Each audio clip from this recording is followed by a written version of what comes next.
Welcome to the Hamilton County Coaches Show. Today I got Coach David Sharpe, the Noblesville Miller head football coach. Welcome, Coach. Hi, very good to see you as always. Good seeing you. Well, this past week, Fisher's Tigers came in here, and the score was 41-21 Noblesville. Let's talk a little bit about that game. Yeah, so Fisher's is a great team. We knew this. They looked tremendous in their their films against North Central and Pike, shutting out both teams. So we knew this was going to be a very difficult matchup for us. Defensively, it's like, man, where do you even start? Like, who do you take away first? McPeak and Cyrus and Gates and John Anthony Hall, and then Gorek can sling it all up to any one of those guys. And then, oh, by the way, they got one of the best running backs in the state right behind him. So they're such a good offense, and we knew that was going to be tough to get them off the field. Looking at our offensively, how we matched up against them, it was also a bit of a scary matchup for us because of how big, strong, physical their front seven is. Really led by number 77 for them, Irby. We knew that guy is 320 pounds and quick. That's as bad a matchup as we can get for what we want to do in our base offense. So we knew that we would probably have to show off quite a few wrinkles to get things moving a little bit on offense and on defense. So going into the week, we knew that we would have to not play a perfect game, but the margin for error is going to be slim with Fishers compared to the first two teams that we played. Absolutely. We just knew the speed of the game was going to be, quite a few ticks faster, just across the board in all three phases of the game. So to start the game, we kind of knew right away we're in our power T set, and it was like, man, we're getting knocked backwards a little bit just on the first snap of the game. It's like, oh boy, this isn't good. So we kind of went to a lot of our spread and shotgun type stuff early on. Had some nice concepts in the first series, but we couldn't move the sticks, and then they were after a punt. We got Fishers we had 4 third and longs in the first half. They had a 3rd and 9, a 3rd and 8, a 3rd and 8, and a 3rd and 6, and they converted them all. Now, one was a questionable call or whatever, but that's football. That happens. It's it's going to even out over the course of the season. But they just did a great job on their catching little 9-yard comebacks or a 10-yard hook, and it was just like, man, couldn't quite get them on the field. And we were not upset with our defensive backs at all. We're in great position. It's just the ball was just on the money, and we're a few inches away. So they executed tremendously offensively. But our second drive, so they go up 7-0. Our second drive, we're able to move the ball a little bit, but then we had a negative play. Just again, a couple of linemen bumped into each other, which caused backs to butt. And before you know it, we kind of have a negative play on a 2nd and 8, gets us into a 3rd and 9. Throw the ball deep, just miss a receiver on our second possession. Have to punt. They again convert those 3rd downs, and they scored, making 14-7. So, 14-0. So things weren't looking good, but we kept moving the ball. You never want your O and your D to be going through funks at the exact same time. In the first 6-7 minutes of the game, that's exactly what happened. We were both sides of the ball were just couldn't quite convert on 3rd down offensively, and couldn't quite get off the field 3rd down defensively. But a really nice drive using a lot of our shotgun wrinkles. Jacob Baker really showed that he's capable of running and throwing. He thought he had a tremendous football game. He really led us, and every one of his passes, even the incomplete ones, are just about perfect. And he had, like I said, a great game running. I think we let him run the ball about 10 times or so. And so getting down there, he had a read option where he kept it, and touchdown gets called back, and it's just like, right when you think things can't go any worse for us, Aiden Brewer was able to bail us out on 3rd and long, and just made an awesome catch in the corner of the end zone. Great ball by Bake, and that got us some life, 14-7. Of course, we couldn't get them off the field, so they made it 21-7, and then this I really thought was kind of thought this was the ball game when it was 21-7. Sorry about that. It's Okay. a spam. Oh yeah, we all get those. Yeah. But when it was 21-7, we were continuing to move the ball. We had a lot of offensive momentum, and this is just something that you should never see from Noblesville football. We had a 2nd and 2 at about the 30-yard line. We're threatening to make it 21-14 after this bad start. It's like right back in it. And on 2nd and 2, we had some running backs collide into each other, and we ended up getting sacked for 10 yards. And so 2nd and 2 turned into 3rd and 12, and then we had an intentional grounding call. It's like we went from 2nd and 2. We told the kids we went from 2nd and 2 to like 4th and 30. When does that ever happen to us? Yes. So it's just, when things go bad, they can go bad, and when a team is really good like Fisher's, they'll really just shove your face in it. Like if you make a couple mistakes, it's like they're going to make you pay for that. So we had to punt to them, and that's when the 1/3 and 9, where there was a controversial flag, but there, you got to keep playing. You got to keep playing. Like I said, things like that are going to even themselves out over the course of the season. But so we got on 28-7, but our Bake and Sharpe really connected on a great screen pass. Our lineman did a great job. Max Miller made the correct block. All 5 of our linemen went right at the middle linebackers, and Sharpe was able to make a guy miss and go for a big 50 or 60 yard screen pass, go for 2 and get it. And it's like, this is our chance. We were ready to, let's just get to halftime down 28-15, but we just couldn't do it, and they're able to convert. So I think Fisher's is, like I said, a very well coached offense, and their skill players are just big people. Like, these are large people that are running really, really fast, and with running awesome cuts and stuff. And so we knew we might struggle a little bit matching up to it, but I give them a lot of credit.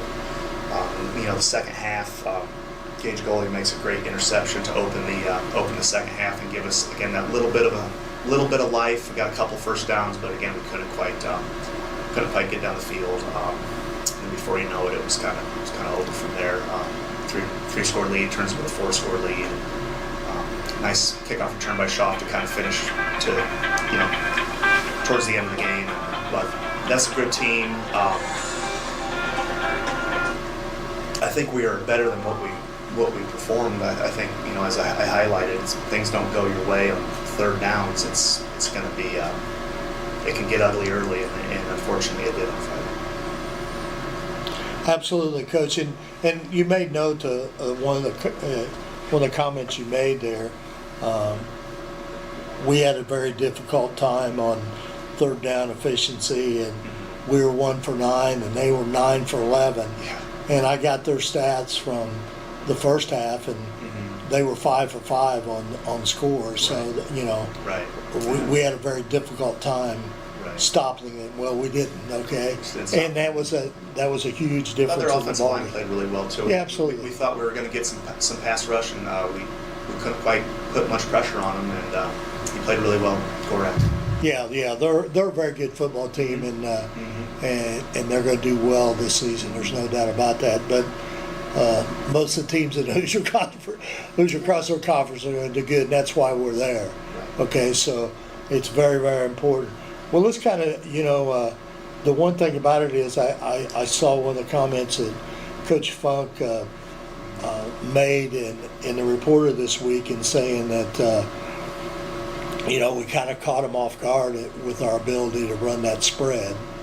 And I would say that Jake Baker did a great job this week of showing people that he can throw the football, and he's done an excellent job. And like you said in the very first interview that we did this season about those two tight ends, they can block, and they show that many times in some of our big runs. And of course, you highlighted one of them on Max Miller there, and Max Miller made a great catch on our sidelines there. I mean, that was a beautiful catch that Baker put in there, and Max and Miller and Aiden Brewer are two of the most versatile high school football players in the area. Yeah. And that big and that strong and athletic, and being able to make both make great catches. Yeah. And it's like I've mentioned before, those types of guys don't grow on trees in high school. So they're very hard to find, and to have 2 kids that are smart enough to play tight end but also flex out as receivers and we ask a lot of them. There's a lot of stuff for them, and they do a heck of a job, both those kids. And and I even made this comment on the air on Friday during the game, in watching some of those good runs that we made. We give Logan Schaffner a lot of credit for his ability to run the ball and to get open in space. But he's a heck of a blocker too. I mean, there's a couple of blocks that he made in that ball game that would not have happened for long runs if it hadn't been for Logan getting out there I think it was and our blocking. first down of the game. Was, Gage Gully had a nice bounce around the edge for 15 yards. Sharpe's Absolutely. block is just awesome. He just shoves the guy back 3 or 4 yards just when he hits. He's so powerful. Logan hits him. That's the thing is we were a little bit out of our rhythm. We looked nice at times offensively, but we were not getting. We still want to be in that nice, comfortable second 6, second 5, and for the most part, when we were out of the tee, we just didn't have a whole lot of tee snaps, So we just couldn't quite find that rhythm. But we did hit some big plays. Yeah, we did. We did. Well, that game's over. We've got to move on. There's still a lot of season left. Oh, yeah. Okay. Yeah. So we got Westfield coming up, and kind of a very similar football team. Okay. I never want to debate who's more talented than the next team, but Garnett's a great running back. Ambrose is a great receiver, and Jackson Gilbert, in his first year quarterback at Westfield, is doing an excellent job too. So we're going to see a lot of the same. Let's talk a little bit about, because obviously they're going to throw the ball because they're pretty balanced, just like like Fisher's was. So let's talk a little bit about this game coming up. Right, a lot of familiar faces, as you mentioned, on their offense. But it's more about us. We brought the kids in for our Labor Day practice, and we had to remind them, hey, Westfield has had 2 absolute nail-biting, miraculous kind of victories back to back, both by 1 point. It's LC, and then coming back to beat Zionsville in the fourth quarter by a point. So we said, think about what their mindset is. Their mindset is, can you imagine winning back-to-back 1-point games right before another big rivalry game?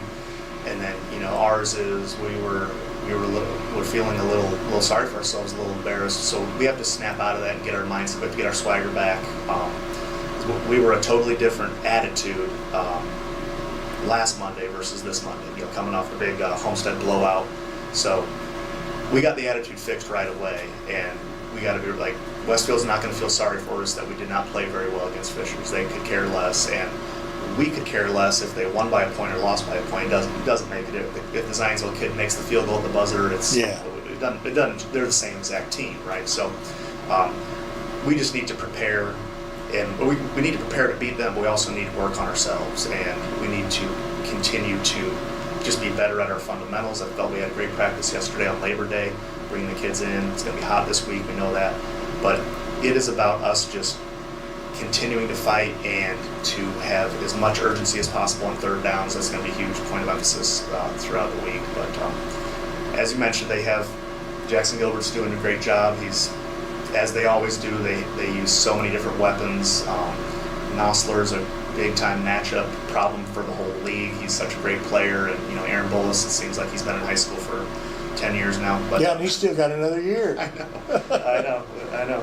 We'll end up, we might end up going up against him 8 times, by the time it's all said and done with the sections and stuff like that. So they do a great job there. And then defensively, I think they really run through William Goodvine. That's a 3-year starter he knows our offense very, very well. And they moved Michael Webster to playing a ton of defense this year, and Byers and Vander Sar. It's like there's a lot of guys that have a lot of experience. Leeski and those kids, they've gone up against us quite a bit. So they always do a good job of game planning for us, and it's always a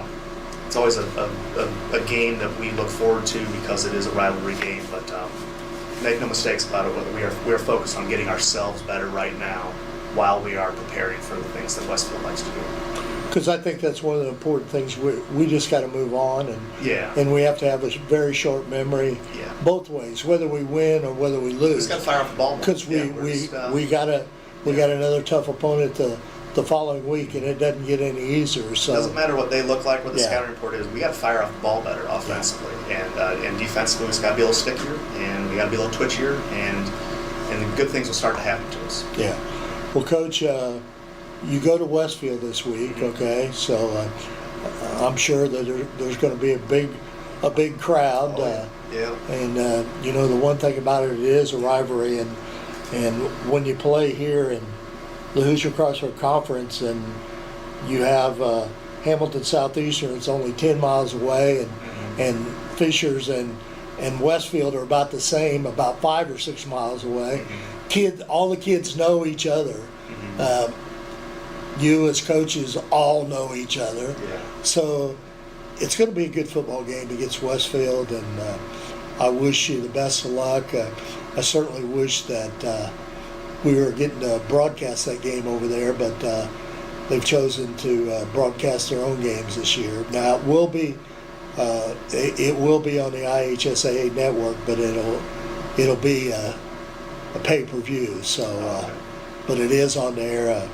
We're kind of disappointed we didn't get to do it, but Yeah, what's that all about? yeah. Oh well. Well, you know, that's a Yeah. decision each school needs to make on their own. Right. And of course, my wife Kathy and I will be there rooting on the Millers, so we're excited about the game, and we look forward to the game. Good luck, Coach. Appreciate your support, Barry. Thanks. Go Millers.